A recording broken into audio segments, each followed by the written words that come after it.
And we are live. Welcome to Oz Property, where we bring the big names and we have the big fun.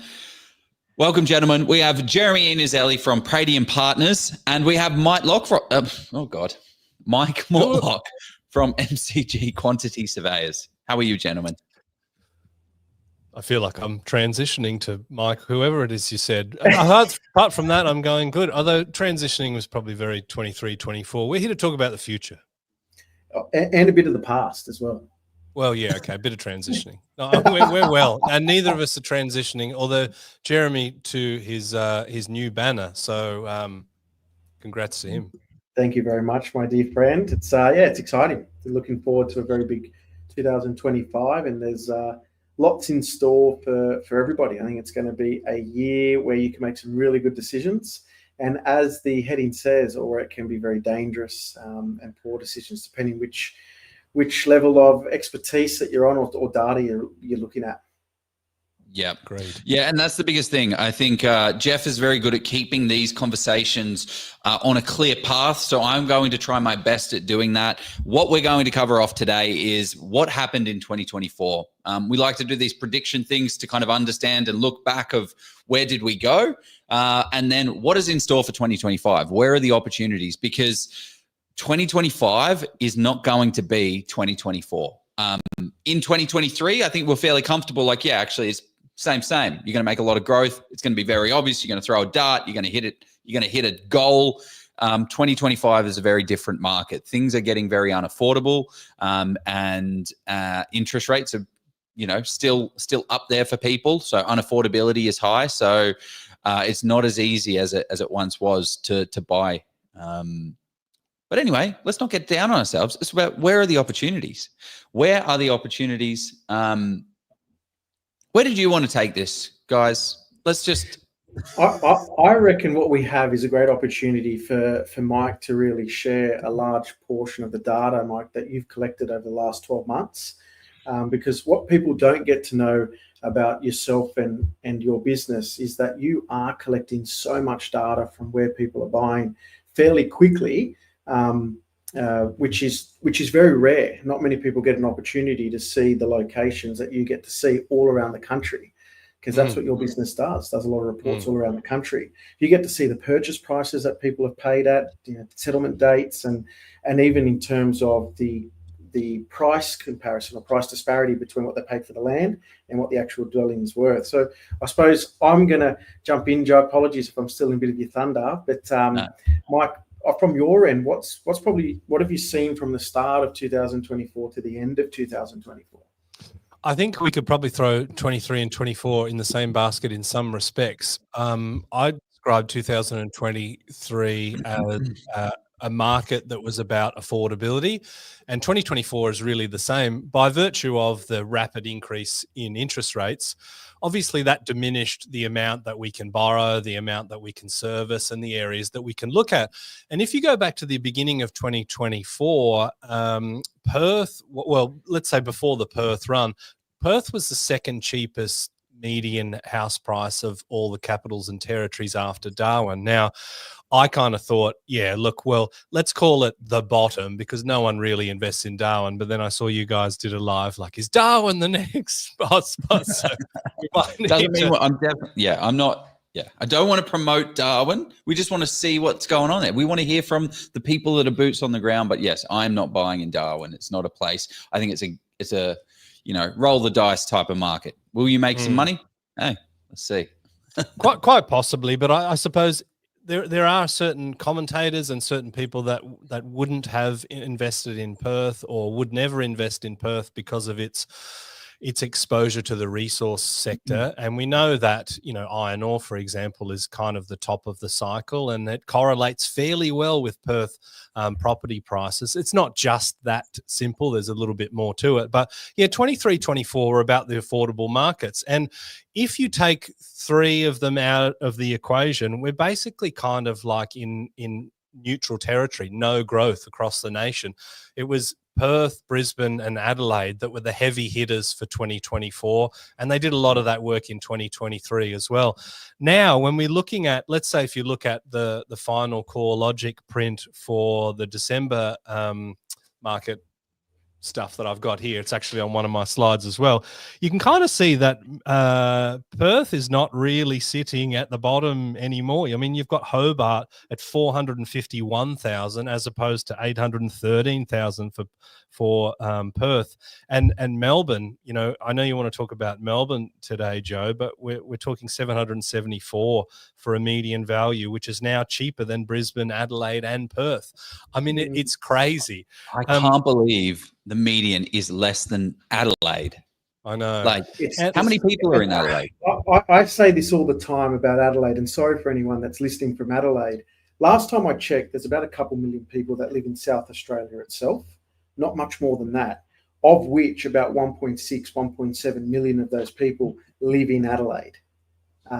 So, and it is by geographical space, by pure square meters and land mass, it is a big state, a very, very big state. And just to see how much it's rapidly moved, I'm shocked. And I saw a huge volume of clients buying there, along with a lot of the lower end of the market properties like Perth and Brisbane. Well, not Brisbane itself, but surrounding major regional satellite cities of Brisbane.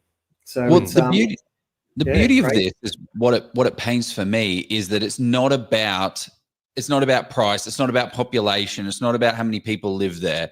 It's about the balance of supply and demand. We did a lot of live sessions about 3-4 years ago on South Australia. I've bought a lot of properties in South Australia, and they have done incredibly well because we were looking at the balance of supply and demand, not just because there's 1.2 million people there. So I think that's the key takeaway from that's the key takeaway from 2024 is don't make assumptions. You know, we're talking about Darwin and having a couple of laughs about it, but it is $500,000. It's pretty cheap. It is cheap. And I was running another research project looking at the different way that house prices respond to different federal governments, Liberal versus Labor, all the way back to the 80s. Why? Well, no social life, I guess. And what I did is I utilized some of the GPT models to analyze different variations and things. And one unintended consequence is comparing Perth to Adelaide. You've got Perth as the most volatile and variable market, peak to trough throughout that historical period of 40 odd years. Adelaide is actually the most sensible. It sort of stays very middle ground. Yeah. So whilst they have certain things in common, they have that very distinct. And you're right, it's Jeremy, very unique here. 17.3% as you've got in the Corelogic report. That is the largest capital growth they've had for, I don't want to say forever because I don't have the data, but I'm fairly sure since forever. I've never seen that. I can tell you when I started looking really deeply into investment properties before 2010, it was a compressed market for about 8 years prior to that. When I said it did nothing for 20 years, very similar to Hobart, did nothing for 20 years, and then Hobart doubled in the space of 20.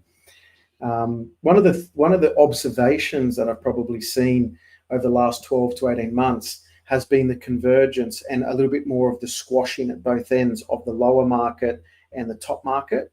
So if you kind of break that segment of the market from lower end, say properties under 650, 700 grand, the middle 700 to say 1.2, and that top of 1.2 and above, it's actually been squashed at both ends. The lower markets come up significantly to the point now where it's sitting inside that middle market ground. And the top end of the market, most recently, probably in the last 6 to 9 months, as the full effect of higher interest rates is in the system, we've started to see that come backwards. So it's getting really condensed, almost to the point where now these three circles are very much overlapping with each other, where it hasn't been in the past. It just had it. Lower market was lower, middle was middle, top was top, and there was a very clear separation between each. Funny you should mention those segmentations, because the next slide, Joe, feeds into my narrative of 23-24 being all about affordable markets. And you can see in that we're looking at the bottom, middle, and upper quartiles. And I'm on a tiny little screen, but I think it's the poo brown color, for want of another expression. Hopefully everyone's had dinner. But you can see the affordable bottom end of the market has really beaten the middle and the upper basically everywhere. I think there's one example where it's slightly different, but I think it's in the ACT, and everyone's weird there. Big shout out to ACT listeners. Yeah, ACT. But I mean, it's a perverted market because, I mean, the city was made, from nothing, right? And then we filled it with public servants who are getting paid a fortune. People sort of forget about that Canberra median price being, traditionally higher than Melbourne. It was always Sydney, Melbourne, and then the rest. Of course, that's not the case anymore, but Canberra was beating Melbourne even at the sort of the top of its game. But yeah, the lower prices really outperformed. Why I think 25 will be a little bit different. And I suppose we should speak to the title of this, because we've sort of said like 2025 would be dangerous, and we're going to be sued if we don't reference that, right? Why I think it's dangerous is because we're off the peak of growth. Now, I want to be careful with the way that I'm putting that. And I think it might even be in the next slide. Like, look at this. This is a well-oiled machine. Joe, if you could just hit it's like you made it. Look at that. Yeah, I know. You can actually sort of see there that little downward scoop at the right-hand side. I mean, this is Perth, Adelaide, and Brisbane's growth percentage. It's still in positive. They are still growing, but the peak of growth we are past. We're not past the peak of the market, of course, because it's still going up in median, but it's trending down. So 2025 is not going to be one of those easy ones where we just kind of rode the momentum from 23 into 24. And, you bought anywhere half sensible in those three capital cities, you probably made some money. But now we have to be a little bit more cautious about what's going on. But of course, the big difference in 2025 compared to 2023 and 4 is this looming rate cut, and the markets are about 3/4 pricing that to happen at the first meeting. So what does this rate cut actually, like, what does a rate cut actually mean for property investing? Like, is it that important? I'll let Jeremy have that one. It's rates move different asset classes in very different ways. So rate cuts potentially move the asset class of cash at bank into potentially more tangible assets, things like potentially shares. Well, that one consider that not intangible, not tangible, but properties. So when you don't start to get a good return at cash at bank because of interest rates dropping, that's when you see a huge portion of capital liquidity move into the asset markets that is not cash. So that's one way to look at it. From a property side of things, property is a very slow moving beast. No matter how much velocity is in the market, like we've seen over the last couple of years, it still takes time to get a property prepared for sale, list it, sell it, settle it, and then the next person kind of takes it over. So 12 months is a bit of a rule of thumb for interest rates to really kick in. It's taken 12 months, and the pain that we are feeling with interest rates now is because of the last couple of ones we had 12 months ago or just longer. And same goes for interest rates coming down. People won't really notice the benefit of interest rates coming down straight away. It takes time for the banks to filter that in. It takes time for them to start to accumulate the savings from the reduced loan repayments that they're making. So this big buffer, this big amount of capital that a large portion of Australians were able to save during the COVID pandemic period, simply due to not spending and lots of liquidity coming into the market, that's pretty much gone for a large percentage of Australians. We spend it all on real estate. Well, real estate and cars, the car market went through a crazy boom where people spending top dollar for cars, where now they've lost 30-40%. It's now they're starting to see their bank accounts low, and that small percentage of Australians who have very fat bank accounts still, this is their time where they're going to prosper quite a bit. So interest rates coming down, there'll be a euphoric moment for a little bit until people start to realize that, hey, that $95 less per month that I'm paying, while it helps, it's not actually making a very noticeable difference just yet. Longer it goes on, more money that you can accumulate, and then that's when you'll start to see the property market react to those lower rates, probably 12 months after those rates start to come down. I agree with you, Jeremy, there, that it takes a long time for it to wash through the economy. But I mean, that's from a functional purpose. Like, we functionally see it's easier to hold on to this property, or we're going on carrying about our business knowing things are the way they are. But What I think is missing from that is the sentiment. I think as soon as we start that cycle, that's where we will start seeing the sentiment. And really, to categorize 2024, to me, it was a very sentiment-driven market. I mean, we've talked about this off air, just the ability of investment groups and buyers agents and even groups like this to say, okay, well, we're all jazzed up about this particular location. Enough people are actually out there and active and working together or working with certain partners that they can actually kind of move these markets. But outside of that, of course, it feeds into serviceability calculations and borrowing capacity and those sorts of things. So that was kind of where my head was at. But I'm interested in your thoughts on those 2 points. Well, yeah, one of my thoughts on it is it does drive a lot of sentiment, right? There are a lot of, so this group, right, we've got 78,000. So many people are reaching out to us. I deal with investors all day, and there are a lot of people that are just sat on the fence because of interest rates, because they're scared and they're like, oh, I reckon they might rise, they might go down, they might do. And they just sat on the fence waiting and sitting there. And if you have a look at the difference between property prices and like buyer confidence, like confidence and sentiment, it kind of correlates. Like people that are excited about buying property, it might not be actually affecting their bottom line. Like you say, there's we've got data. Here we go. I've got Melbourne Westpac sentiment data here. Can you see that? No. Nah. Consumer mood has soured. Worth a shot. Oh yeah, I mean that was the latest. That was the latest commentary. So that was the Westpac Melbourne Institute, and the commentary was the consumer mood has soured for 2 months in a row and remains on the pessimistic side. However, consumers expect things to continue to improve from here. So the time to buy a dwelling index has increased 24.9% over the year and 10% over the month. In January 2025, it's 89.9. But a long-term average of 120.1. So it's actually still sort of low.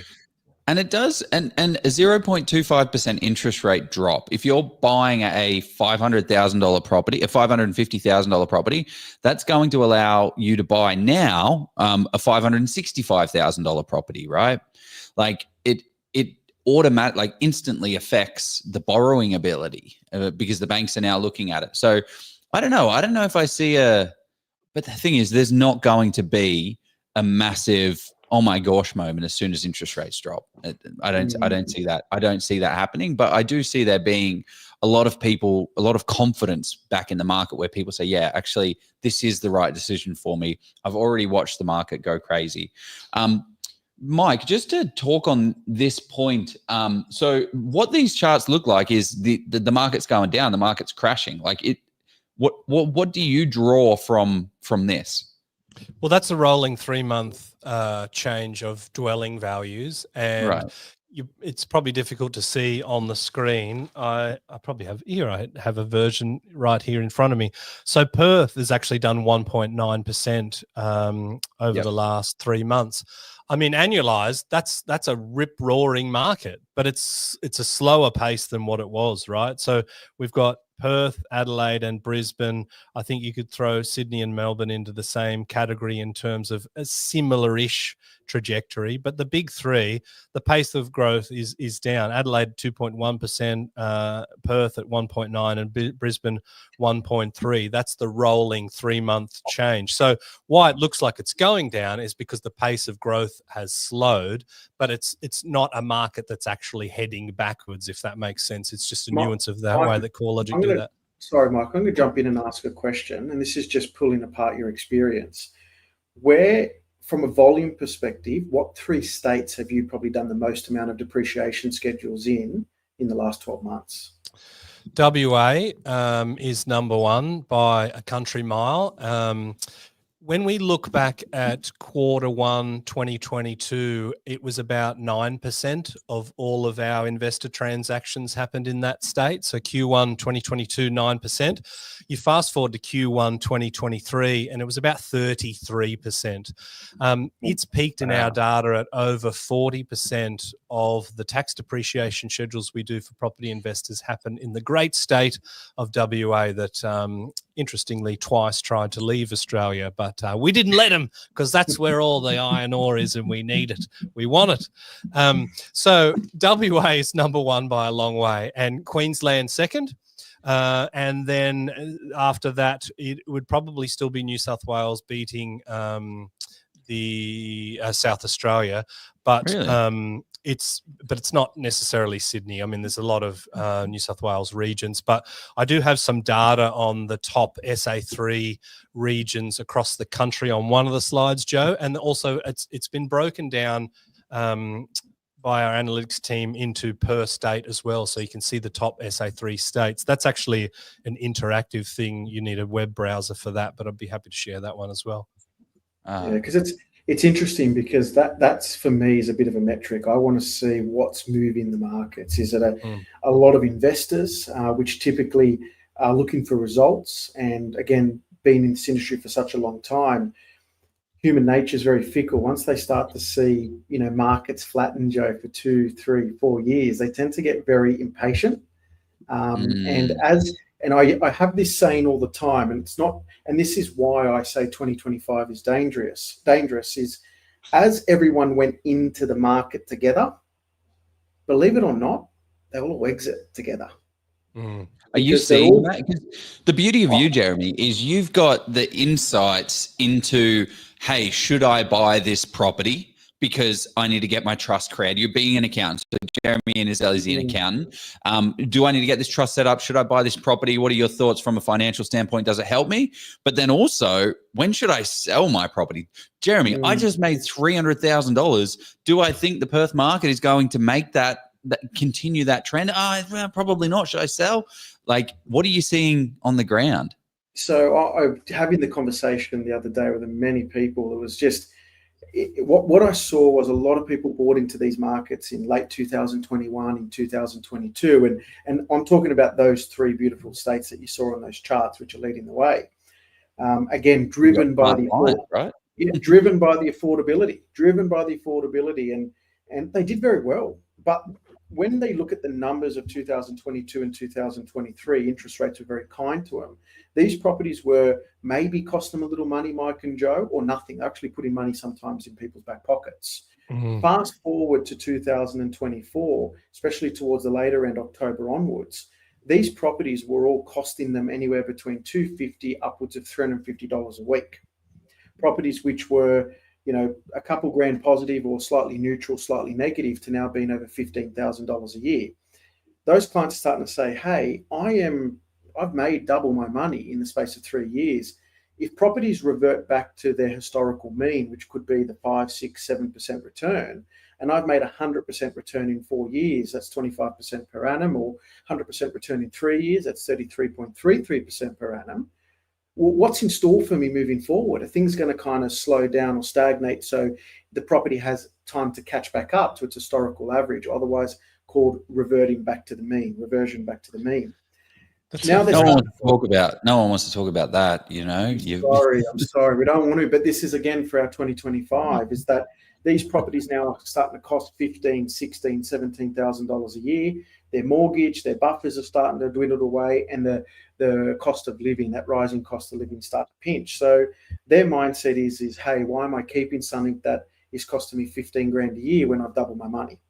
So that back end of 2024, Mike and Joe, I was probably talking to more people and doing more capital gain tax provision calculations than I've ever done in my nearly 17-year career.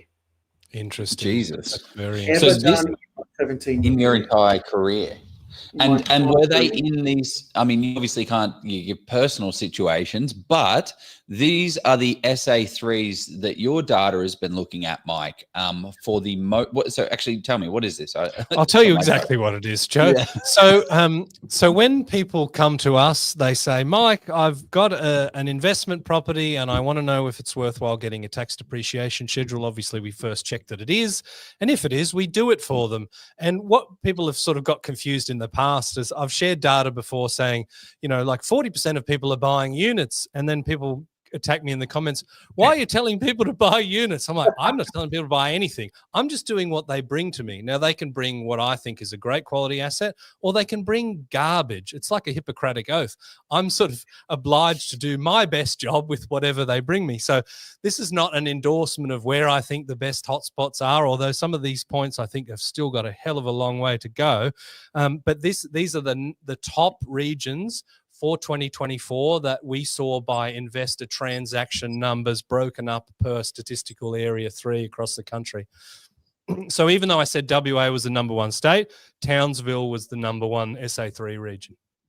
And I probably saw from a purchasing perspective on my end, Mike, a lot of properties being purchased, and that shift from Perth into that northern part or the far north Queensland area, because of and driven by purchase prices. I think at that stage I was seeing purchase prices sit between high 3s, by memory, as the cheapest, and probably mid 5s. And that's a really good sweet spot for many property investors who want to get their toes in there, but not necessarily take a very big risk for something they potentially can't afford if, you know, things like, you know, tenant vacancies become an issue.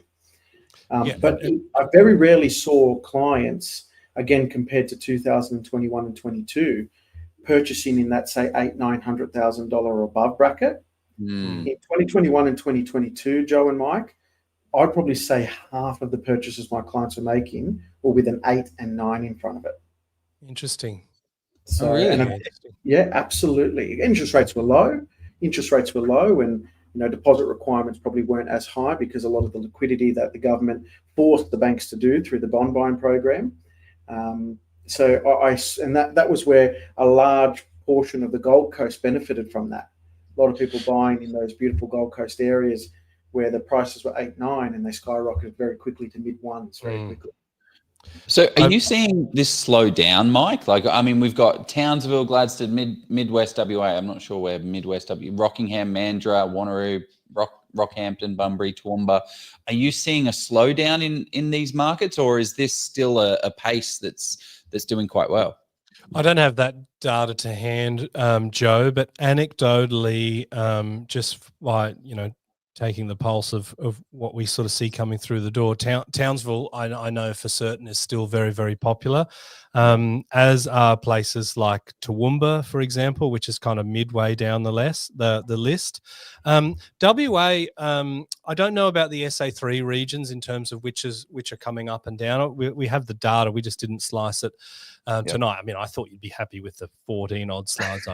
It's real glass half full. 20 now. You're really outdone yourself. But if you had to make a general consensus, Mike, what would you say? WA is still number 1 in terms of transaction volumes. But yeah, look, I think I don't have the data on the SA3, but there's nothing that sort of points to me in a slowdown in areas like Townsville or Greater Perth yet.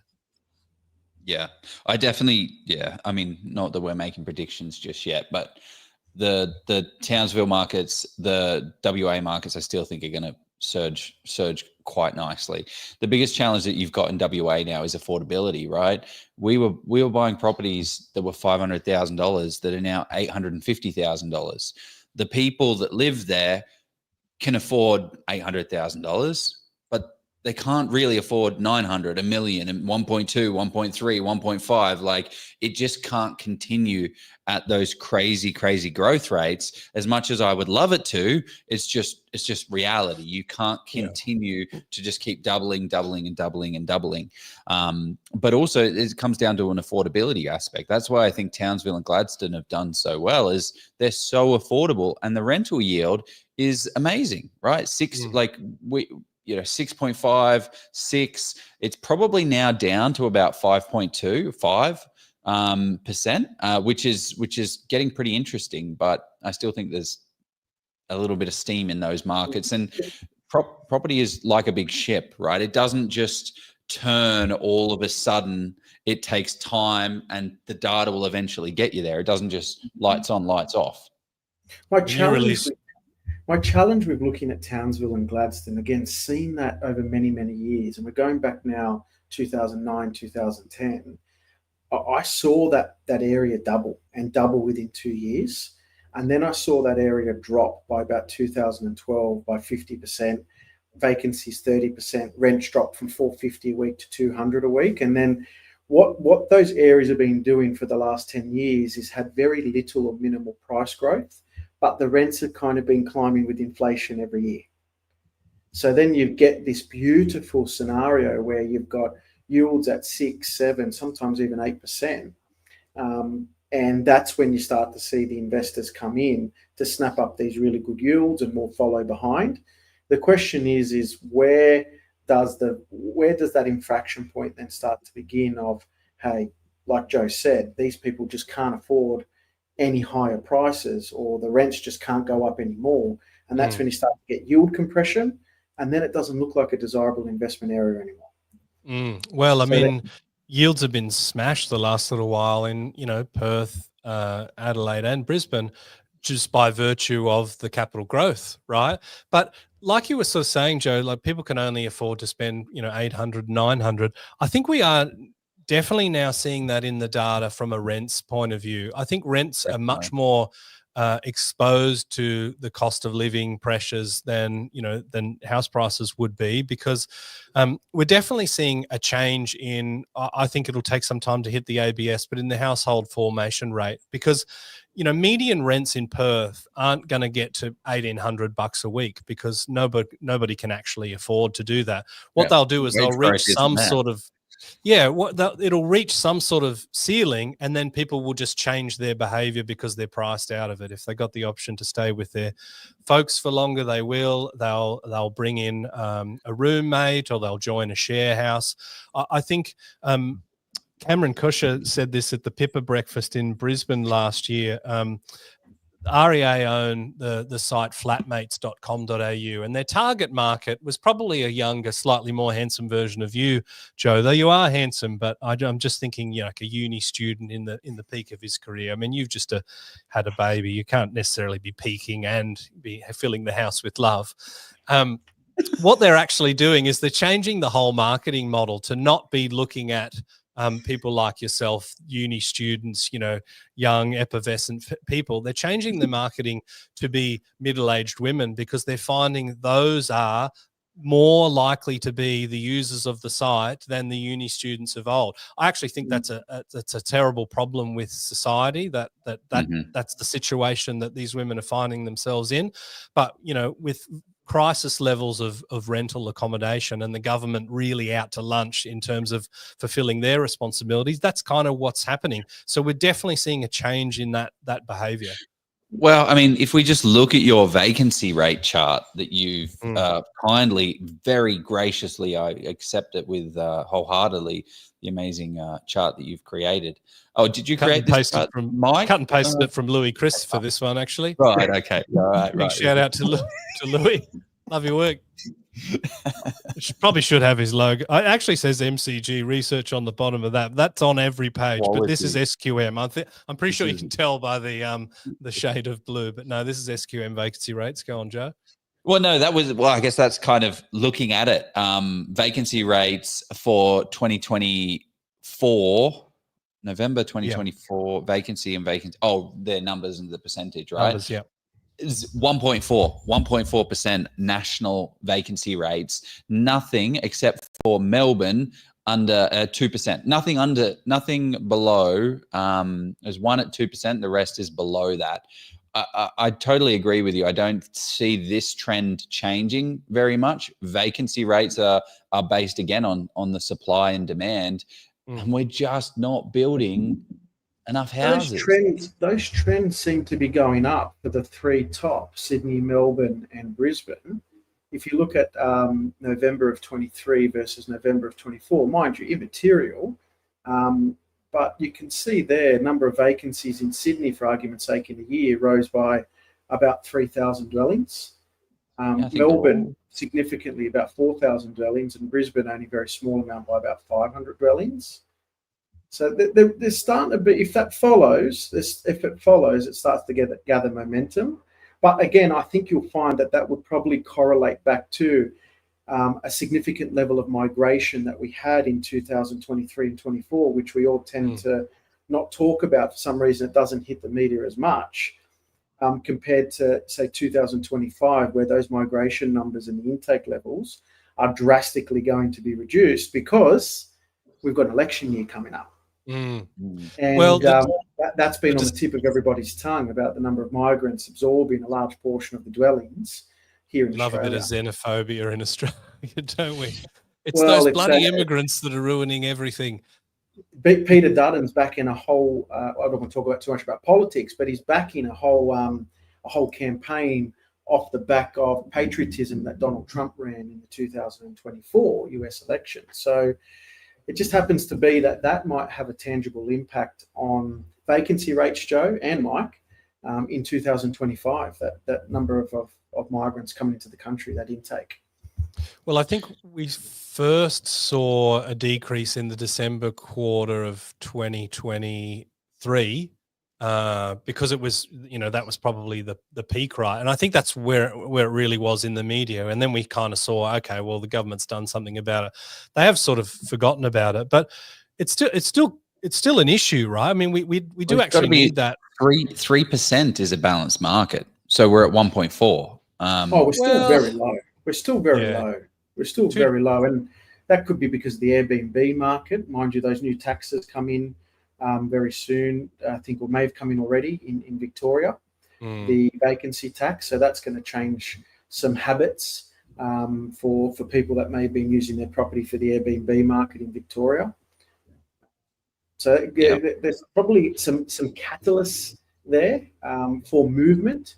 Again, all depending on policies that's going to be announced in the 2025 budget as well.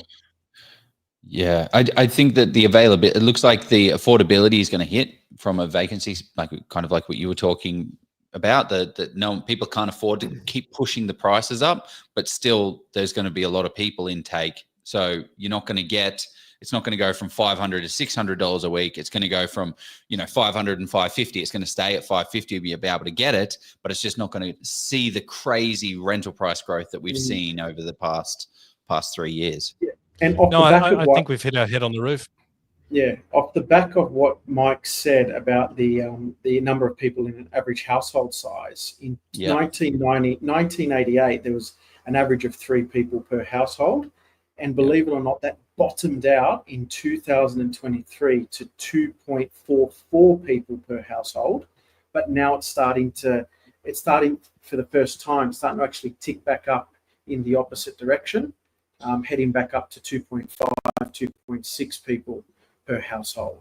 So the dynamic is all changing again. It's, again, cost of living and price pressure, which is driving people in different directions. Because we've had interest rates coming down for the last, 12, 13, 14 years, since probably 2010, 2011.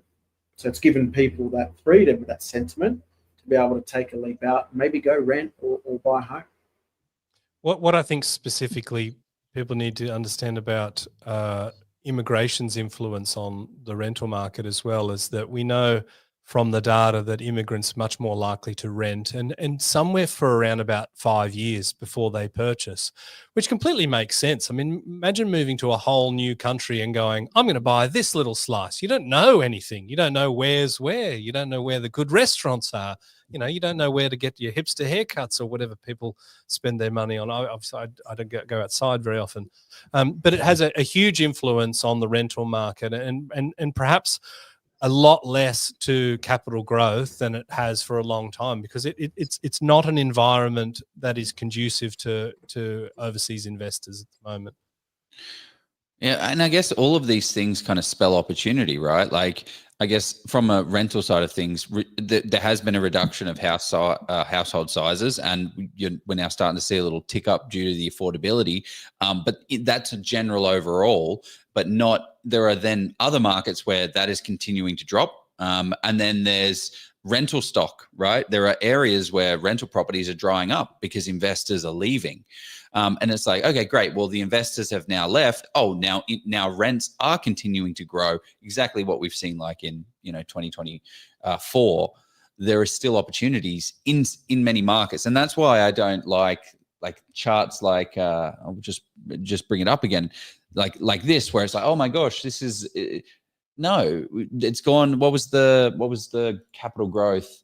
4.9 annual capital growth is 4.9%, and then the total return is 8.9%. The markets that have excelled at that have done far better, 22, 30% capital growth. Like our average, I went through the data on the properties that I've purchased over the past 12 months. In the past from 6 months ago to 12 months, we had a 27% capital growth annualized. And yeah, sorry, not annualized, from 6 to 12 months, all of the properties divided by, and 27. For the 12 months, we had 22%. And then the property market's only risen 5%. So I guess when you see charts as like new investors, you see charts like this, don't let it scare you, because the goal here is to pick the eyes out of it and trying to find the markets that have the best capital growth based on what's happening and what's going on in those particular markets. Well, you can't invest in the market or the Melbourne, can you? Right? You've got to pick a place. It's just so interesting when people talk about history doesn't repeat, but it often rhymes. I remember looking at WA when it did beat Victoria, and it did beat a number of other areas. And then all of a sudden, a couple of areas like Canberra at that stage, but again, that was a Labor government that first got into power when Kevin Rudd was in there. But I then just remember this ride that Victoria had, and it was getting 20% growth year on year on year, and it rode double digits almost all the way probably to about 2016, 17, and then Royal Commission kind of bursted its bubble. But it was surpassing Sydney for a decade in terms of average annual growth being higher. And probably a decade, it was actually the best performing state year on year for 10 years. It's just so interesting to see where it was 15, 20 years ago and where it is now, and just how much that's repeated itself during the last boom that WA had back in 2007, 2008. It's going to be interesting. It's going to be a wild ride. Lead into our predictions for 2025, but I think we've got a couple of more points to hit on. What are we looking at here, Mike? Because you've got investor activity, right? Everyone's like, oh, the median house price for New South Wales is 1.19, and then you've got the average purchase price being 668 for New South Wales. What are we looking at here? Where is that, Mike? Where are people averagely? Is that units that are bringing that average down? No, it's across the board. This is houses and units, but yeah, this is the average purchase price people are spending per state where they're buying. So houses and units will skew it, because in our data we actually we've seen more unit purchases in the ACT than we have houses, and typically there's a chance they will be more expensive, even because they're likely to be newer, well located. It's not an exact science, but in places like WA, I think it's about only 7% of unit purchases rather than houses. But yeah, this is the average that people are spending across Australia, 659K, just to give a bit of context to what the average people are paying. And New South Wales, I need to know for myself, are you predominantly seeing units that people are purchasing in this data? I know you said it's a bit skewed, but is it units or is it regional that you're seeing a lot of New South Wales? No, it's regional. You're right, because you can't buy anywhere in Sydney for 668,000 units. I have the data, but I haven't put it on the slide. Across Australia, people are actually. I do have this. It's the next slide, Joe. house versus units purchases per state on the next one. There you go. So in New South Wales, 54.8% of purchases were houses, 33.9. Now that doesn't add up to 100 because we've got, granny flats and duplexes and all sorts of weird different things. But that gives you a bit of a breakdown. So 82% of investors are buying houses as distinct from 11.9% of investors across Australia buying units. And I've seen that as high as 50-50 in a financial year before. I'm actually quite glad that investors are choosing houses rather than units, especially if they're not the older style bulletproof ones. What about the shift to affordability? Are you starting to see people be more attracted to the yields that units provides and become more of affordable assets? Only anecdotally. I've done a couple of podcasts with people talking about the price differential between houses and units and in places like Sydney and Brisbane. Let's say blue chip places in Brisbane. In some locations, there's $1 million price disparity between a house and a unit. Yeah, of course, you're getting more, but there is a tremendous amount of pull for people to come into a community to purchase a unit to be in and around, the houses and the beautiful location in the area for $1 million less spend.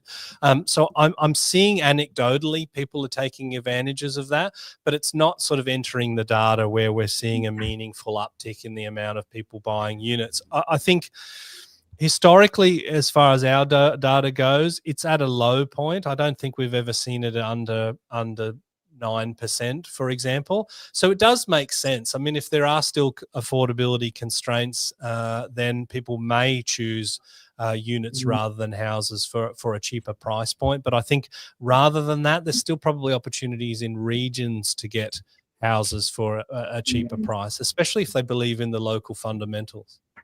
And I suppose what this also tells you as well, two things. Number one, from a client perspective, I don't think I've seen a client buy an investment property that is a unit for the last 12 months. And I could probably openly say that I haven't seen any clients buy, from an investment perspective, a unit. A couple buy homes that they want to live in from a lifestyle perspective, but not investments. But what that also tells me is that developers are looking at that data and they're noting, and that's why there's a substantial amount of units that are still sitting as stamped, planned, ready to go, but haven't been built. And I know of many very large developers that are holding off on 30, 40, and $50 million developments because they just haven't got a target market to sell to. And that means that there could be, and again, maybe a positive thing, a bit of silver lining, is there could be this little bit of green patch that may arise for units probably being a little bit undervalued while stock levels might be relatively low. And then if you're smart enough to swing that transaction, and no one's going to be able to tell you the bottom and the top, but one would probably say that units will have their time in the sun. May not be forever, because as soon as they do start to become, again, profitable, that's when you see developers who already have buildings and plants ready to go. So we're not lagging 2 years for them to construct. They're ready to go and have it been built in 18 months. That's when you might want to say, well, okay, I'm ready to take advantage of the money that I've made and I'll move that on to maybe a house. So there is some opportunity there if you're willing to treat property as a business and get the right level of education to know when to get in and get out and almost treat it like a trading stock rather than a very long-term investment. Yeah. And do you typically see people doing that successfully, or is that just a very sophisticated game that people play? Probably not successfully. I will though say I remember seeing a large number of clients in about 2013-14 buying 10 units off the plan. 10 units off the plan and doing simultaneous settlements on those 10 units in, say, 2 years' time, 2016, and making millions of dollars, millions. And it was just awash with money.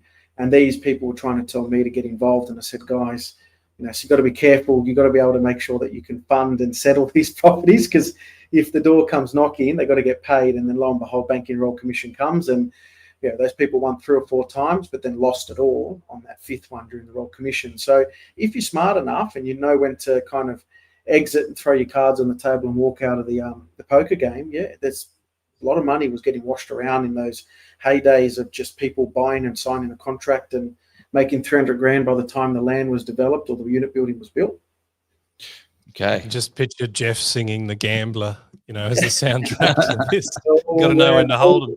That's right. Well, one of the big things I think that you'll be seeing in the data, Mike, is average distance in between residents of investment property. So what is this talking to? And have you seen a shift over time?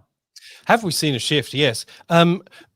Jeremy's sort of referenced in the beginning just the data that we see, and I love it. Like really, I started a tax depreciation division just so I got data to look at and share with you guys. To be honest, so there's certain data points that we get that even Corelogic won't have. For example, the first time we ever released data on the percentage of people that live in a property before turning it into an investment property, I'd never seen that before anywhere else. And we found that figure floats between 22 and 25% of all residential tax depreciation schedules that we've done has had someone own or occupy that property from the beginning, which is way higher than we expected, because we need to know that information to maximize the depreciation deductions. Now, Corelogic presumably won't have the address of the people that are buying this investment property, but we do. Of course, we don't share the address, but we can do our own internal analysis to look at, well, how far from where their actual residential address is or their postal address is to their investment property location. So we can split this two ways. The way that we've sort of done it here is the distance between people who live in New Zealand and they're in, New South Wales. The distance between. No, I just went to New Zealand, so stuck in my head. Marvelous place. The distance people from New South Wales that live in New South Wales from where their investment property is 2,228 kilometres, and the Australian total is 2,049. And have we seen a change? We were the first to release this data as far as I'm aware, and we did that in 2019, and we saw the average was 293.47 kilometres, and that was way higher than I thought it would be. I mean, if you segment that down, you could say, okay, well, 60.1% of people, I've actually got it pinned to my door here because I left it there from doing the media when we first did it, but 60% of people at that time bought within 50 Ks of where they live. But what we were sort of trying to get at is, are people inspecting these properties? So, for example, if you're buying more than 1,000 kilometres, in 2009, you were 7.7% of investors. More than 200 kilometres, you were 29.5%. So you could probably say, roughly a third of people were buying properties either sight unseen or with a buyer's agent. So starting from 293, we then saw, and that was pre-COVID. Then when COVID happened, we saw in the first year, we saw it reach the 500s, and then we saw it reach the 800s. And then the last time we published the data, it was 1,500 kilometres. So this is fresh data of every transaction in 2024. It actually increased. Now, 1,500 surprised me, and I'm pretty sure I said to journalists, it won't go any higher. Hopefully none of them are listening, because I thought that was just the story of Perth, right? Like, because Perth is so many bloody kilometres away, and most property investors live in that tiny little slither of East Coast that we've got, Brisbane, Sydney, Melbourne, those sorts of areas. So I kind of thought it was 1,500 kilometres because of the rise of Perth. And I thought, well, you can't really get much further away in Australia than Perth. So I expected that number to come down.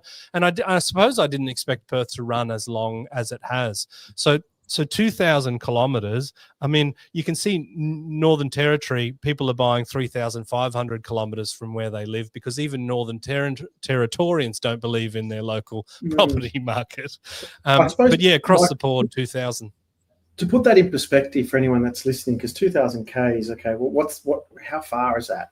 Sydney the centre of Sydney, you drive from the Harbour Bridge to the Adelaide Oval, you are driving 1,375 kilometres. Oh, wow. Which is about 15 hours and 4 minutes. And I'm putting this into areas, so I'm pretty sure that it's accurate. Yep. So if the average... With Townsville, Jez, actually, you'll probably find it'll be very close. Well, Sydney, so Harbour Bridge to the Margaret River in Perth is approximately 3,800 kilometres. There you go. So if we look at then Sydney to Townsville while driving, that's 2,077 kilometres. So you're bang spot on. For anyone that's listening, people in Sydney, for argument's sake, yeah, there you go. People in Sydney, for argument's sake, they are investing on average the distance from the Harbour Bridge to the centre of Townsville, which from a driving perspective in the car, you'd be enjoying your family and your kids for 22 hours and 43 minutes. If enjoying is the word that you want. But that's such an interesting slide because, again, I love using history. Again, starting in the industry a long time ago, people from Sydney bought properties in Sydney. This was before realestate.com. This was when you looked in the newspaper to buy properties. That's when I started buying properties. People from Queensland bought in Queensland because when I had Queensland clients, I'd have 10 properties in Queensland. Victorian clients, 10 properties in Victoria. Now, I have never seen a more diverse portfolio, apart from the last couple of years with a significant concentration in WA, but I've got clients all over Australia and I've got clients all over the world with a very diverse portfolio of having multiple properties in multiple states at the same time. So that's a big shift in 16, 17 years. I want to shift gears. Over the past, we cannot do anything about it. It's done. It's done. I want to get out the crystal ball. And I was thinking about this today. Is it a crystal ball? Like if you can start to see the flows and trends of data, is it like looking into a crystal ball? Like the only analogy that I could come up with is kind of like when you've got a busy traffic day and you know the ways around the local traffic. So you know, oh, this place doesn't back up, this place doesn't back up, because you can start to look ahead and say, actually, I know that interest rates will do this, supply will do this, demand is going to happen here because I can see that the inflowing is going to do that. It does become, takes a lot of time, energy, and effort to do it, but it doesn't become a crystal ball prediction. So I'm going to jump to our ad, and then I want to talk to what are the 2025 predictions, how are things going to look, and how is that going to shape our buying opportunities for the year. Let's do it. The amazing thing with commercial property investing is that in most cases, it's cash flow positive from day one, which means that you can drive those profits towards paying down the debt. There are instances with commercial property investing where you can actually have the property pay itself off over 10 years, which is absolutely crazy. With commercial property, you get massive net yield, so you can expect anywhere between 6 to 10%. And as we've seen in the current boom, these properties not only provide large cash flow, they do certainly grow wildly in value too. Now, with big rewards comes some risk, and this is why you should de-risk your investment as much as possible. And the way you do that is with expert due diligence. And this is why we highly recommend people hire professionals to help you along in your investing journey. Steve Polisi of Polisi Property is one such expert. Being a chartered mechanical and structural engineer in a past life, Steve draws on his analytical and mathematical skills to do that expert due diligence for you. With 6 years experience in the space, Steve has over 1,200 property transactions under his belt. He's the guy you want in your corner, crunching the numbers and finding the best properties in the best locations, along with ensuring that you avoid the mistakes. Steve has actually even written the book on commercial property investing in Australia, and not only is it a bestseller, I believe it to be the most comprehensive in commercial property investing on the market today. He's been generous enough to give us a massive discount for our audience of 50%. So use the code OZPROP, click the link below, get a copy today, and start learning and getting on your commercial property investing journey. There we go. Let's talk about it. Where are we going to go in 2025? And Mike Mortlock, you have provided a wonderful little slide here that talks to the things that are on everybody's lips. Interest rate cuts. Oh yes, my screen's too small. A little bit. Yeah. Well, I think that's the big difference between 2025 and 2023 and 4 is that we almost certainly will get a rate cut. This isn't live, is it? I've said that now. Something's going to happen. Yeah, because the US dollar's doing so well that's a cause for concern that, you know, if our dollar's so cheap, it can be quite inflationary for goods and services. And you can kind of actually see that in the GDP print with agriculture and fishing and mining. I think it's the only one that went absolutely bananas the last time. But we are probably going to get a rate cut. So if you look at the trading day, 30th December, there was a 67% consensus that we would decrease at the next meeting. And then from the day after, it went to 73%. On the 8th of January, I don't know exactly what happened, but it went up to 78 for a bit. And I think we're back down at 73% from 2 days ago. Of course, that's going to have that's going to make a difference. And I think the election has to be, Jeremy, does that have to be by May 18th or thereabouts? Well, he'll call. Yeah, it'll be something that he has to call it by then, but not necessarily does it have to be by then. Yeah, right. But Michelle will be keeping her ears open for that because she doesn't want to. This is Michelle Bullock, the Reserve Bank Governor of Australia. She doesn't want to be playing favourites, and the RBA do go into their shell a bit and do remain quite coy, especially in election years. So it's interesting because you saw Westpac and ANZ, I believe, talk quite heavily around interest rate cut rhetoric. A couple of banks said probably not, and all of a sudden now we're starting to see a couple of them backtrack. So I wouldn't be surprised if that percentage starts to drop further and further as we get closer to the meeting in February, mid-February, I think it is. Well, I was looking at the predictions for the banks, and CBA has it pinned for February at 3.35 by December 2025. Westpac has it at a May drop at 3.35 by the end of December.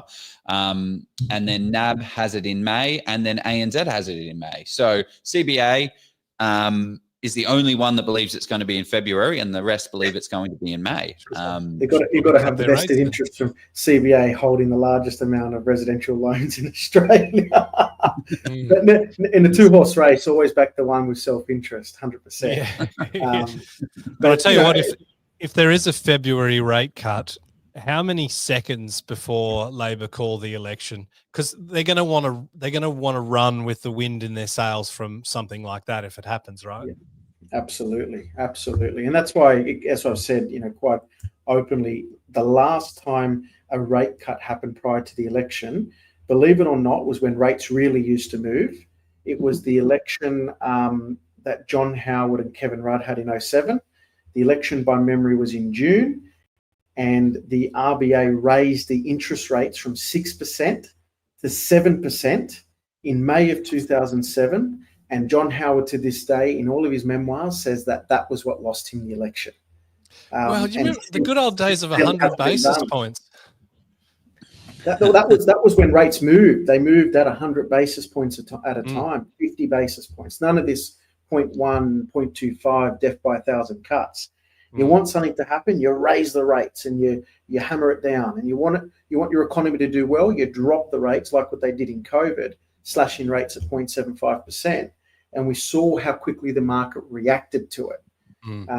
So it is a slow-moving beast, but it's a slow-moving beast because the politicians and the bureaucrats involved make it that way. So no one wants to be heralded as the person who smashed the economy.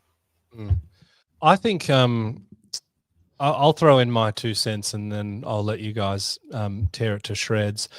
I think the property market will be somewhat similar from a national growth perspective next year. I don't see any fundamental changes. I think the elephant in the room of rates will have an impact on sentiment, but we're not going to see interest rates 2% lower by the end of the year, right? So it's still going to be about affordable markets. And we're looking at markets like Perth now coming from second last to right up there.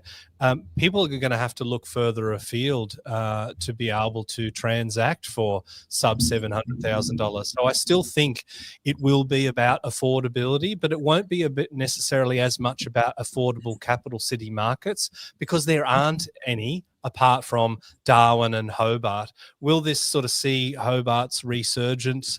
I think there's still a few issues with stock levels in Hobart. I do actually think it's due for a rebound, but it's probably going to be late 25, early 26 for me. I still think we're going to see some movement in Perth, Adelaide and Brisbane, but I'd be expecting it to be at least sort of half the pace of what it has been.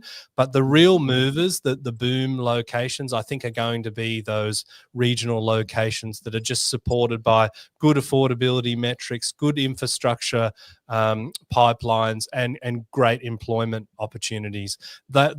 Some examples of those could be along the Inland Rail, where we've got places like Albury, Toowoomba. We've obviously seen a lot of people investing in our data in Toowoomba, and there's still some affordability there. But I do think that some of those North Queensland markets, like the Townsville, like the Gladstones and like Mackay, now they're not all the same just because they've got a nice climate. They've got a lot of different things going for them. And I think, Townsville is probably the pick for me in terms of the diversification of the local economy. That's probably the best I can do for someone that doesn't spend their head, looking at the days on markets and vendor discounting and that stuff day in, day out like you do, Joe. Yeah, well, it's just kind of looking at it from a macro perspective, and I think you're spot on. We have a serviceability problem. We have a borrowing ability problem. We are not going to be able to go out there and buy a $1.5 million asset. So those are the markets that are not going to continue to go up. The bottom, I like what we brought up here before, was talking about the top quartile and the bottom quartile of the property market. And I think that some people just need to, as investors, we have to realize that this bottom quartile is now not $300,000. It is now $550,000, $650,000 is the lower quartile of the market. But we are absolutely going to be hemmed by, in 2025, our borrowing ability and serviceability. So those affordable markets are 100% going to drive. And also the affordability from a cash outlay perspective. The places that have good solid yields are going to do quite well as well. What I would be focusing on the most as an investor, and Jeremy, you love talking about this, is net yields after all is said and done, right? So some of these regional places have high insurance, and they also have high council rates and high repairs and maintenance as well. I think a lot of people forget that being in these very climatic conditions and very vast climatic conditions, that increases your general wear and tear on the property. So that's, sorry, Joe, to interrupt. Apologies. Yeah, no, it's spot on, because that's your net outgoings, right? The biggest thing I think for 2025 for me is supply. That's what you should be looking at, right? Demand is one of those things that kind of fluctuates and can kind of change. Supply is set, and focus on the areas that have limited supply coming on, because that's what takes 2 years to kind of come online. It's that balance of supply and demand that drives capital growth. So if you can buy an area that has low supply coming onto the market, that's super affordable, and then buyers can afford to buy there, that's going to be the best spots for you. I'd probably say, again, I go back to that compression that we're seeing on both ends of the property spectrum, the top end and the bottom end, really compressing. And what that means is that when you start to now compare properties and compare regions, like comparing a property in a regional area for $650,000 versus comparing a property 20 k's away from Melbourne CBD for $650,000, then you now need to start to weigh up, well, where do you see, again, we talk about supply, those supply constraints happening. That's number one. And that's what I think people are now starting to cotton on. It's about value. If I go spend $600,000 on a cheap price property because it's gone up so much, how about if I increase that spend to $700,000? Am I getting maybe $900,000 of value for spending $700,000, as opposed to spending $600,000 and maybe only getting $550,000 worth of value? Because that's that cheap property market really rising quite quickly. So I'm starting to see clients have that comparing mindset. Hey, Jeremy, this is the property that I found. It's for $620,000, but If I'm going to, let's say, parts of Victoria, for argument's sake, or, you know, a little bit more regional areas, south coast, north coast of New South Wales, or, you know, maybe some 30 k's out, 25 k's out of Adelaide CBD, I'm getting a property at the same price in better quality, better condition, maybe slightly less rent, but it's the same price as purchase. And I'm not going 1,000 or 1,500 k's away from, say, Brisbane CBD or from Perth CBD, for argument's sake. So I think from my end, comparison is going to be what people are going to start talking about. I'm buying this, but I'm comparing it with that, and that actually presents better value.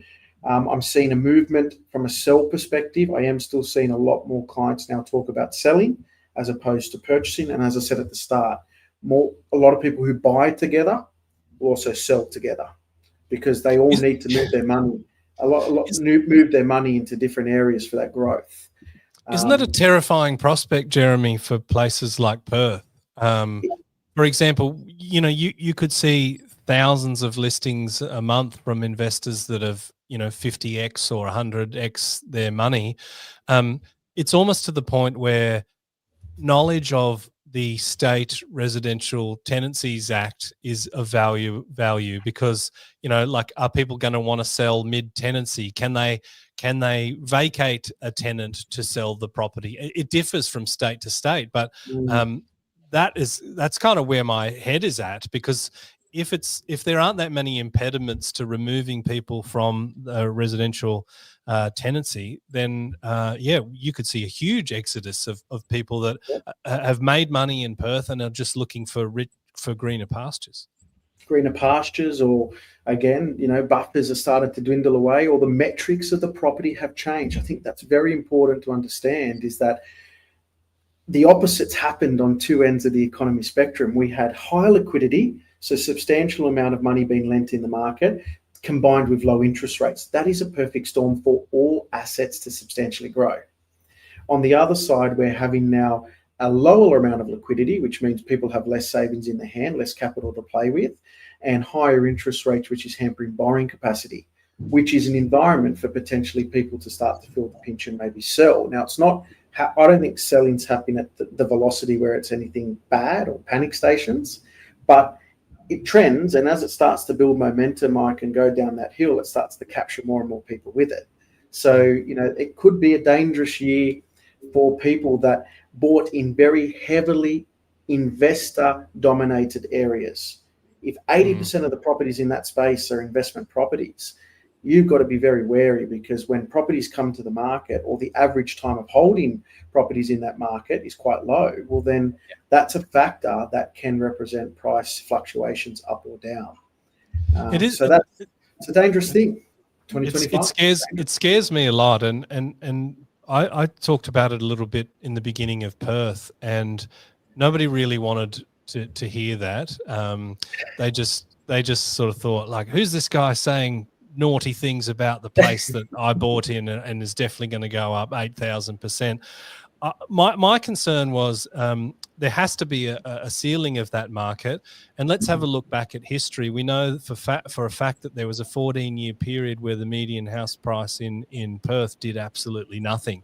So my concern for people was to be buying at the peak of that market, and then perhaps having a decade of no growth with the property that might be negatively geared that they're having to service. That was a concern. And I think we talked about 2024 being about fever pitch and about sentiment. I saw a post, it might not have been on this forum, but it was Terry Ryder talking about Perth, and I think he was sort of saying, you know, fundamentally we're seeing the peak of the market. And someone put a picture of him and wrote, "Who's this geezer?" And I thought, come on, like, whether you like Terry or not, I actually think he's a lovely chap. You can't discount the decades that he's spent as one of Australia's, you know, premier property researchers. Whether you agree with him or not, he's not just a geezer, right?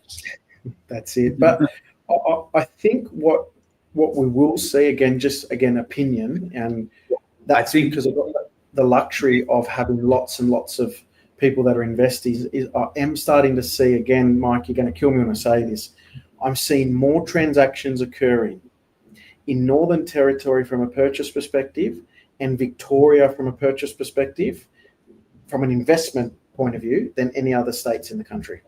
Interesting. I just wanted to touch on what's going on in the background here to give context. This is the capital growth of properties over the 19th. So you can see the year at the bottom here, 1989. We've been talking about these regional markets doing incredibly strong for 2024.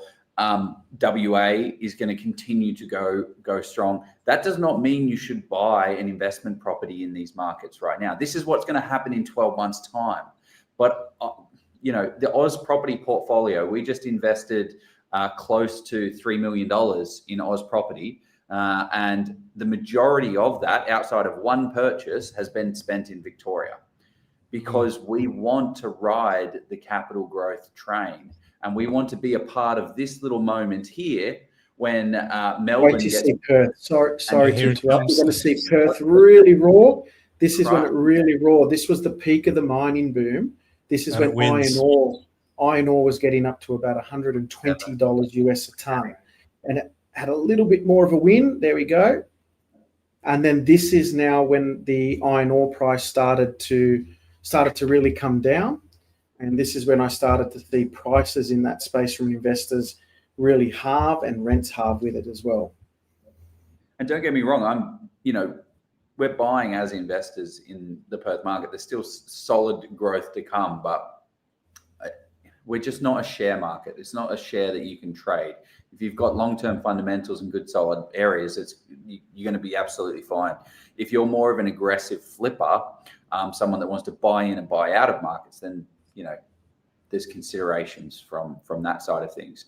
But it's super interesting to watch these property markets. I love doing this chart because it just really sets. I've probably watched it, 60 times, just because it kind of makes you feel like, oh right, we're a part of a cycle, we're a part of a bigger thing that happens, and you can see that different times work for different markets and different things happen. So I think this ends at 2019, and Melbourne and Sydney are on top.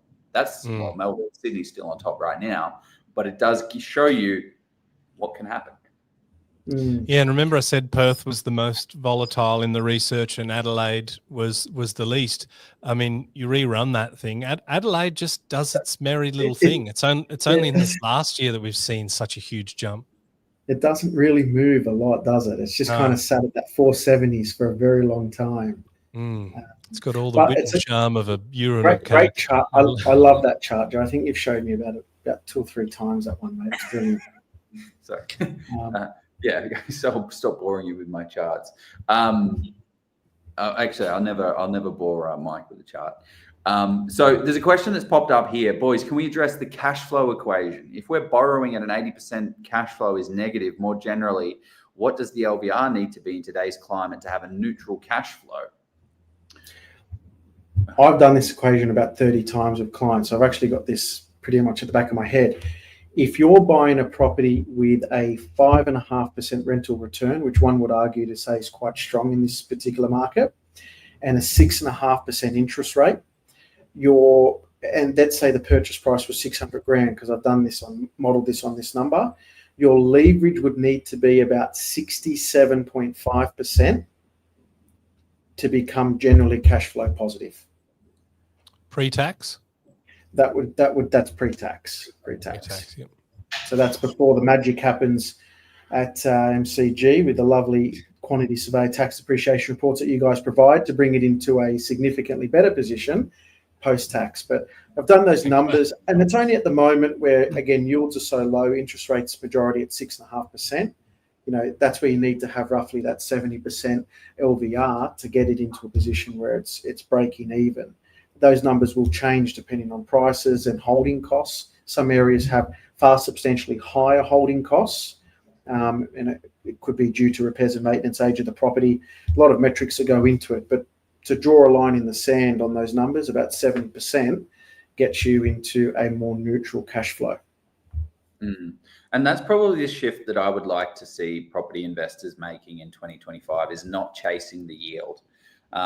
Chasing the yield is going to be a bit of a fool's errand beyond 2025. It is going to be just chasing the yield. You need to focus on capital growth, and where is the capital growth going to give you the most amount of bang for your buck? Yield is fantastic. Like, I hate putting on my website 6.5. You know, we were buying at 6.5% because that was the best market for capital growth and the balance of cash flow. Those markets now are no longer the cases, and those numbers no longer exist. And that's just the reality. So our goal as investors is to buy the best property in the best location at the best price for our buyer brief. And it used to be a 5-6% yield would give you the capital growth. And we've seen that in the Townsvilles, we've seen that in the WAs, but that is no longer the case. From a net overall return on investment, you are going to have to focus more so on a 3.8 to a 4.5% yield. That's, and if people, that's the spot of where I see capital growth occurring in the next, let's say 3 years. And if people want yield, Joe, you've got to create yield. The best investors that I've seen out there, I've never seen them buy property at a 6, 7, 8, 9, 10% yield. Steve Police is scratching his head at the moment because he's probably saying, I've bought many properties with net 6s and net 7s, and he did when those numbers were there. But a lot of the best investors that I've seen create yield, and they'll create yield through granny flats or through adding fourth bedrooms or changing the dynamics of how they're renting the property. I've seen Steve and a lot of his clients create a lot of yield in commercial property through adding mezzanines, spending 70, 80 grand on mezzanines and increasing the net rental yield for that property by 1.5%, 2%, taking it to a net 7% net yield. So I think if you really want to chase yield, first focus, as Joe said, on capital growth. So get that fundamental of the property right, and then create that yield. And that's where you can probably get the best of both worlds. And then get someone like Mike to improve that net yield even better by getting the depreciation schedule on your granny flat, which when you gross up that yield with the depreciation benefit you're receiving, that is sugar on your cake. I feel like selling it for you, mate. Thank you. Yeah, well, this is one of the slides that I wanted to bring up because I've got a stupid question, and I'm happy to be the dumbest person in the room. Definitely in this room. I need 10 minutes off. Always here to make me feel good. This is what you've pulled up from depreciation deductions. Are some states just better for deductions than others, Mike? What are we looking at here? Great question, Joe.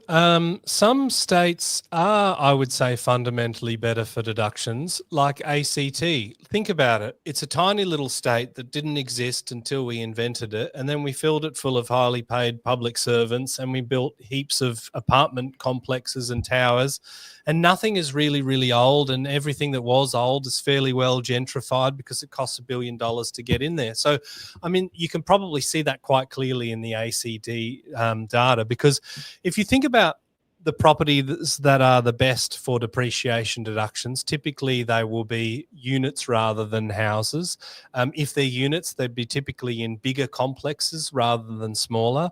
If they are houses, they typically would be newer rather than older. But if they are older, they'd be substantially renovated. So yeah, sometimes just because of the peculiarity of the types of dwellings that people build in different states, that can have a bit of an influence. But I must use my little catchphrase that's depreciation is a bonus, not a strategy. So no one should be looking at, I see there's heaps of opportunity in ACT for depreciation deductions. Maybe I'm going to start looking there for my next investment property. No, like that's a bad idea. The difference between a good investment property and a bad investment property is far wider than, say, $20,000 a year worth of depreciation deductions. So no one should ever really work that way.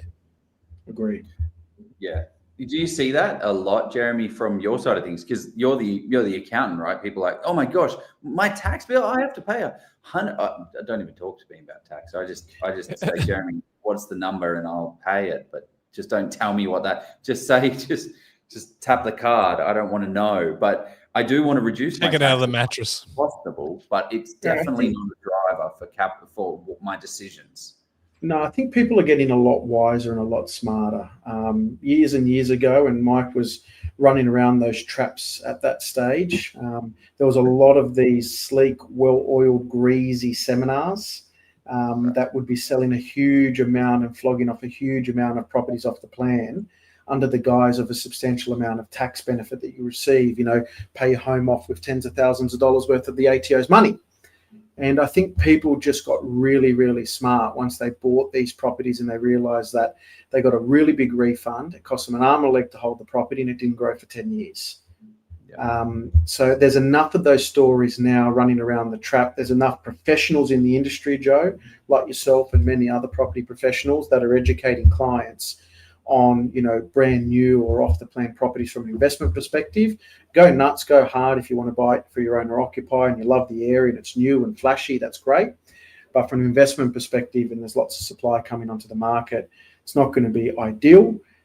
So those well-oiled, greasy seminars, Joe, kind of died off in the Banking Royal Commission and probably at COVID time, because that's how it's much easier to try to sell someone something that's an ugly duck when you're in front of them and you can put the pressure on as a salesman.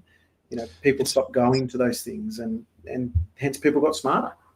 It's a sad state of affairs, but whenever people talk about depreciation from a sales perspective, i.e. buy this apartment, buy this house and land package because of great depreciation, it's almost certainly a bad investment. If they have to resort to depreciation to sell the bloody thing, it doesn't stand on its own. Now, I'm not saying like there's anything wrong with depreciation. I've dedicated the vast majority of my life to it, but I'm just sort of saying, get what's there. Don't go and chase the maximum depreciation. Everyone should claim their entitlements. And, we've got our own data that says that there's about $2.88 billion worth of unclaimed deductions floating out in the ether from residential property investors. So you definitely need to do it. But yeah, if they're sort of saying buy this because of the deductions, that's normally a clue that it's not a good investment. So you're telling me there's nearly $900 million of unclaimed tax dollars that are out there that's sitting in the ATO's coffers?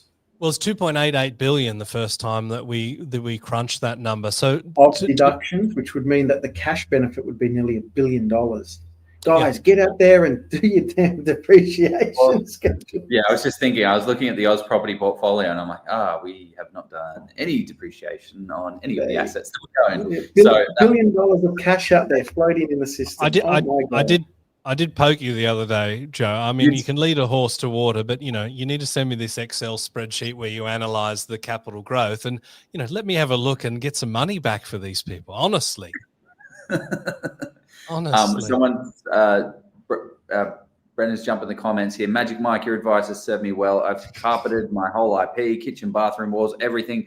Worked a treat for depreciation. So you can. I wonder who that is. That people to stop installing your staff members into our thing.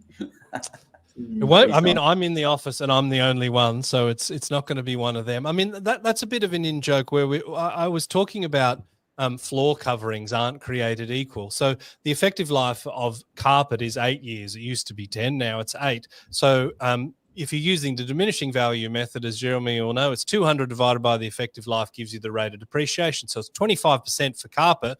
Whereas if it's, say, concrete or timber floorboards or tiles, it's 2.5%. So I say, like, if you don't care either way and you're thinking tiles or carpet all the way. In fact, carpet everywhere. In fact, carpet the kitchen, carpet the bathroom. When you go to the toilet and you miss, I mean, I'm in an office full of estimators and you wouldn't believe the estimating errors that we have in the bathroom. Let the carpet soak that up and just think of the deductions that you're getting. Obviously, it's gross, ridiculous, and weird, but at least people remember that. So thank you, whoever that was. I heard Temu were getting into the kitchen game, Mike. So that might test you a little bit of the average useful life of a Temu kitchen. It's about 13 seconds, I'd say. I did buy some things on Temu, and it lasted probably as long as I opened up the little packet they came in, and then it fell out broken. Yeah, they do have a Temu house like living now. I've seen Temu living. It's not living as you'd wish. Anyone that's got any questions, guys? There has not been too many questions on this session. I think you guys we've come up with a question. There's been an answer straight after it. So if anyone has some burning questions, we would love to bring them up online so you guys can get some answers to some of the questions that you've got. There was a question here regarding interest rates are set to decline, further boosting consumer sentiment. Demand will continue to favor affordability. Rental growth is likely to continue slowing as affordability pressures mount. Okay, that was more of a statement than a question. Yeah. And I agree with it because it seems to be exactly what I said. So whoever that is, they're obviously very clever and good looking. Yeah, was this actually? I wonder what the butt is. Maybe the butt's where I get a punch in the face, Joe. Yeah, I'm just going to have a look for that exact comment and find what the butt was, because there is a butt at the end of that question. Yeah. So one thing I will say that people need to also understand is the counterproductive movement of rates coming down versus slowing rents. This is very important. If we've got rents which are slowing down, the pace at which they're increasing, slowing down, or in fact they're even reducing, and I can definitely say, and in my own portfolio, with the properties that I have, I've actually seen my rents stop over the last 6 months. Forget about trying to increase it. No one's going to do it. In fact, a couple of vacancies I've had to reduce my rents. Now, if we've got rates coming down and rents stagnating or slightly coming backwards, the costs of holding that property are only going to go up. Council rates are indexed and increase 4 or 5%. If you're like me and who's got some properties in the Central Coast, they've increased like 20%. Water rates are increasing. Insurance, every single one of my insurances, I fight with the insurance provider. I won't say it here live on this, but I fight because I see the increase of 25, 26, 27%. I pick up the phone, I scream, I yell and abuse, and it comes down by 10%. So if you've got Can I get the script for that? Oh, mate, you don't want to hear the expletives on that other side. I'm fine with it. If it cuts 10%, I'll say whatever. It cuts 10%, and when you've got the volume of properties I've got, it's a lot of money. But you got slower increase in rents or stagnating rents. Yes, you've got rates coming down, but if the costs of the properties are continuing to increase, rates coming down helps, but actually it's lost. The benefit is lost in the rents reducing and the cost of the property increasing due to inflation. So you also need to take that into account, that the real movements of rates coming down has to also be counteracted by, if you've got rents going up, then that spread, that gap between rents and rates, it improves the position of the property. So that's also something people need to take into account. It's not all about just rates coming down, because yes, it's a large portion of your cost of the property, but it's also the other thing that fuels your property, which is the rental income and the costs associated with holding that. Okay. So Keith has jumped on here. You guys understand taxation will end. So I think that made me realize we should not end on taxation, because I don't know why I decided to get an accountant and a tax depreciation person on here. So I wanted to go, what are our Mike, you have one final slide on here that I think is worthwhile to present to people. And I want to get your guys' predictions for capital growth in Australia. But we've got total listings. Do you think the Australian property market will follow the listings, Mike? Well, that last slide, I think, is distressed listings. The reason why I put that up there, because I was looking at this in the market update for the Property Trio podcast that we do once a month. And so there's new listings, there's listing volumes generally, and there's distressed listings. So amazing to watch Perth, just Perth, Adelaide, and Brisbane really in concert. Like really, anytime that you saw a contracting supply of listings, it correlated with property price growth. We actually saw like quite a lot of stock come onto the market in Perth in the last little while. But if you look at it over the long term, it's still historically quite low. Whereas we've got further stock constraints in Adelaide, and I think Brisbane is there or thereabouts. But I think listings, when we talk about supply and demand, I think in 2024, we've been sort of led by politicians to think supply is building new properties, and sure, that is a type of supply, but I think even more important for us to consider is the supply of listings. So, if we've got a tight market where people aren't selling and there is, a reasonable level of demand, then you're just seeing more competition in the marketplace. So yeah, looking at the old listings greater than 180 days, if you look at, say, Perth, like it has a yearly change of, what is it, negative 50%. I mean, that kind of says that the properties that stick in a market that isn't red hot are selling, right? The ugly duckling properties is another way of putting it. I mean, that just goes to show how much heat there is in the market when you see such a huge contraction of these aged listings.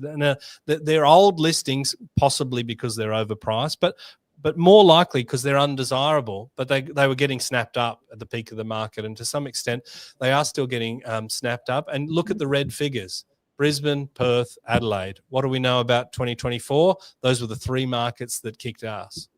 Yep. And the interesting thing is, before Brisbane, Perth, and Adelaide started to kick off, the conversation that we would be having in 2020 and 2021, looking at the data, would be very different. Like, we wouldn't be exactly. They were the worst performing. So when we say, it's hard as an investor to look at these charts and be like, oh, well, this one's done so well, we need to be buying the market that's done so well.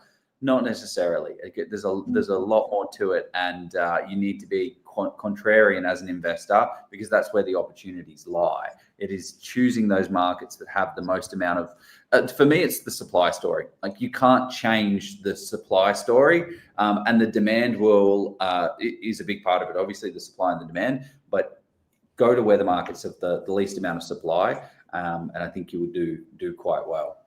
Yeah, I've always tried to.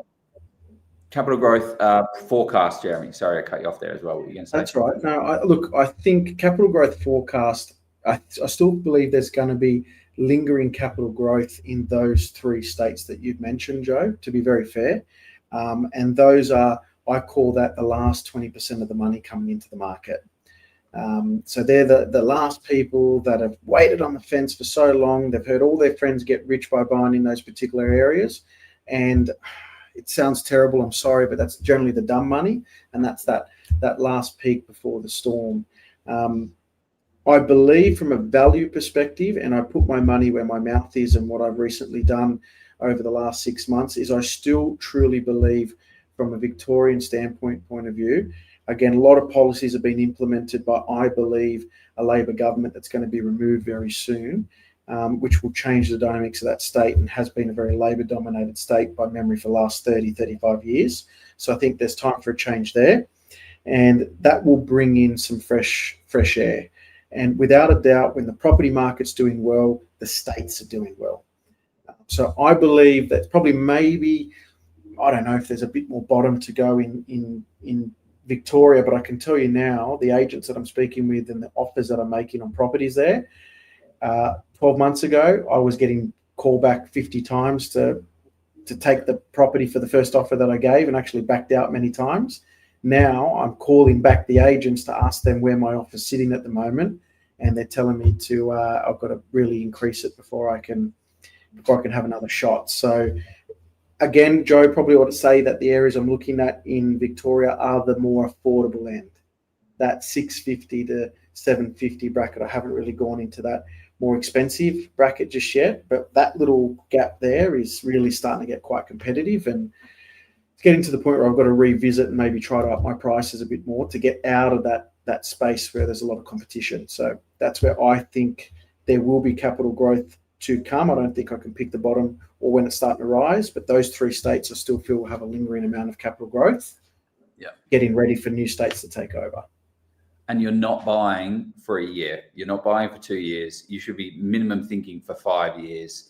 Ride the cycle while you can, and 10 years. Like, there's so many different ways to do property investing, but it's definitely not a year decision.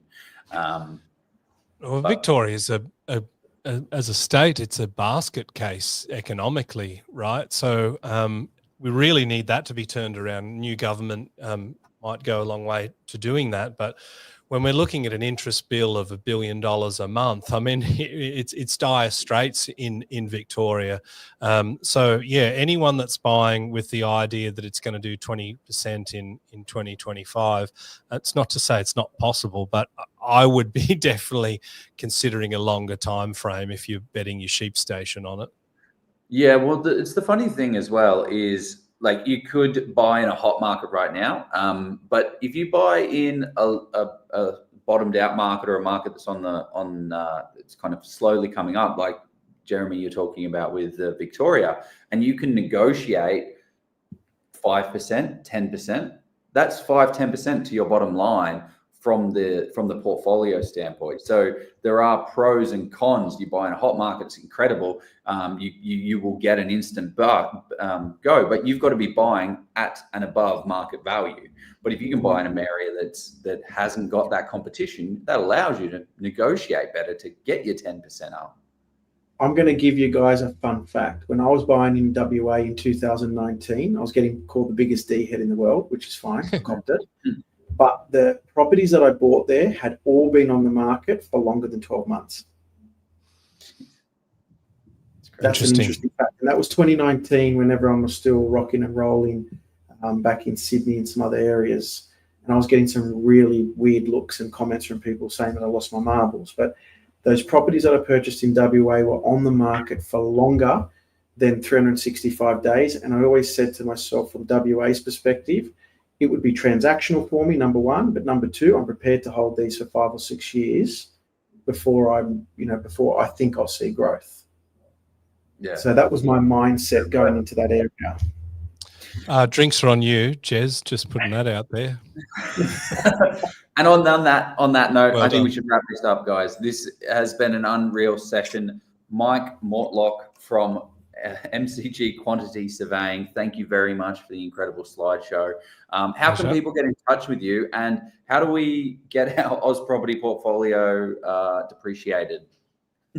Yeah, well, I mean, it starts with the feasibility, and that's just having a look at the property, which we can do online, and give you an idea of the potential deductions. Of course, to do the report, we need to make sure it's worthwhile, because we need to go and inspect the thing. So yeah, happy to help you and anyone else with that. I'm of course part of the forum. I've done a few lives. I've done a tax special, which I think has been purposely hidden in the archives. But yeah, you can find me in the Facebook forum and on Facebook and at mcgqs.com.au. Yeah, I don't think they've been hidden. I don't think they've been hidden in the archives, Mike. I just think that you've changed your look so many times, my dear friend. That's true. I like to keep people guessing. I get fat, I get skinny. I had a shaved head like some sort of paramilitary fella for a good decade. No facial hair. It just does seem like I'm on some sort of ASIO watch list, and I've just got to stay in the shadows. Staying in the shadows. Jeremy, thank you for your insights as well at Pradium Partners. How do people learn more about you and get more Jeremy in their life as well? I'll be floating around in your comments, I'm sure, many times over the 2025 year, and you can visit us at pradiumpartners.com.au. Love it. I'll put both of those companies in the little show notes comment thing here. That's what Jeff usually does, so I will do that now. But yeah, no, insightful. I'm excited for 2025. It's not a throw a dart at the map situation here anymore, but I hope we've given you some insights into what you can do. And if you guys need anything, reach out and rock and roll. Let's make it happen. Cheers, everyone. guys. Pleasure. Catch us. Stay well.